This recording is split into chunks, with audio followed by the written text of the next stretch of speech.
আসসালামু আলাইকুম। লার্নফ্লুয়েন্সি চ্যানেলের পক্ষ থেকে তোমাদের সবাইকে স্বাগতম এবং আমন্ত্রণ জানাচ্ছি আজকের এই ক্লাসে। আজকে আমরা আলোচনা করব নবম শ্রেণীর ডিজিটাল প্রযুক্তি বইটি থেকে দ্বিতীয় অধ্যায়ের শিখন অভিজ্ঞতা 2 অর্থাৎ সাইবার ঝুঁকি সম্পর্কে জানি, তথ্য নিরাপত্তা নিশ্চিত করি। এই শিখন অভিজ্ঞতা 2 থেকে তোমাদের বইয়ে 29 পৃষ্ঠায় যে ছকটি আছে, পাশাপাশি 32 পৃষ্ঠায় যে মাইন্ড ম্যাপটি আছে, এই দুটি আমরা সমাধান করব। চলো আলোচনাটি শুরু করা যাক। শুরু করছি পরম করুণাময় মহান আল্লাহ তাআলার নামে। দেখো, তোমরা এখানে মূলত দেখতে পারবে এবার আমরা নন ডিজিটাল মাধ্যম এবং ডিজিটাল মাধ্যমে আমাদের ব্যক্তিগত তথ্য নিরাপত্তার জন্য হুমকি হতে পারে সেরকম অভিজ্ঞতা সমূহের একটি তালিকা তৈরি করি।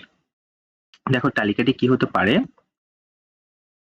নন ডিজিটাল মাধ্যমের নাম্বার, ব্যক্তিগত কাগজপত্র গোপন ও সুরক্ষিত স্থানে না রাখলে তথ্য হ্যাক হতে পারে। 2. চুরি সংঘটিত হওয়ার মাধ্যমে তথ্য বেহাত হতে পারে। 3. মনের ভুলে কোথাও হারিয়ে ফেললে তথ্য হুমকির মুখে পড়তে পারে। 4.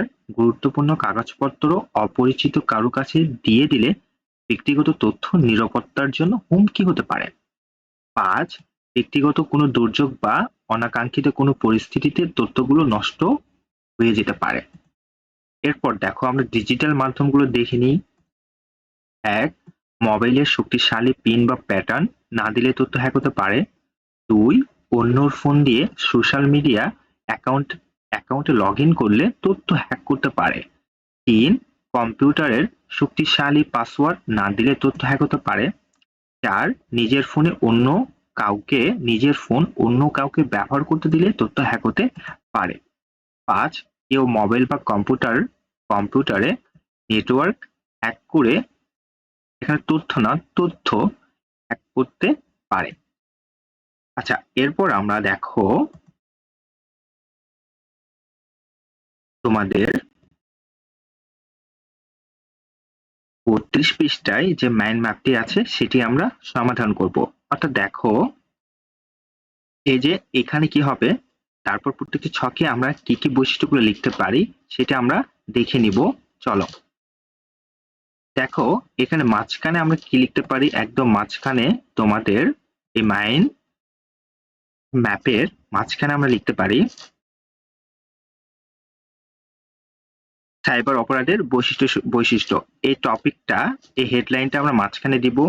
তারপর প্রত্যেকটা চিত্রে অর্থাৎ গোলাকার চিত্রগুলোতে আমরা যা লিখতে পারি, দেখো ডেটা ইন্টারসেপশন করা, কারো ছবি অশ্লীলভাবে উপস্থাপন, অনলাইনে গুজব ছড়ানো, মোবাইল হ্যাক করা, অনলাইনে টাকা আত্মসাৎ করা, ম্যালওয়্যার প্রবেশ করানো, ডেটা ইন্টারসেপশন করা। এই ছিল তোমাদের জন্য আজকের আলোচনাটি ভালো লেগে থাকলে অবশ্যই চ্যানেলটি সাবস্ক্রাইব করবে এবং ভিডিওটি লাইক দিবে। আমরা ধারাবাহিকভাবে তোমাদের পাঠ্যপুস্তকের সমস্ত টপিকগুলো নিয়ে আলোচনা করব ইনশাআল্লাহ। ভালো থেকো, সুস্থ থেকো, আর অবশ্যই চ্যানেলটি সাবস্ক্রাইব করো। আসসালামু আলাইকুম।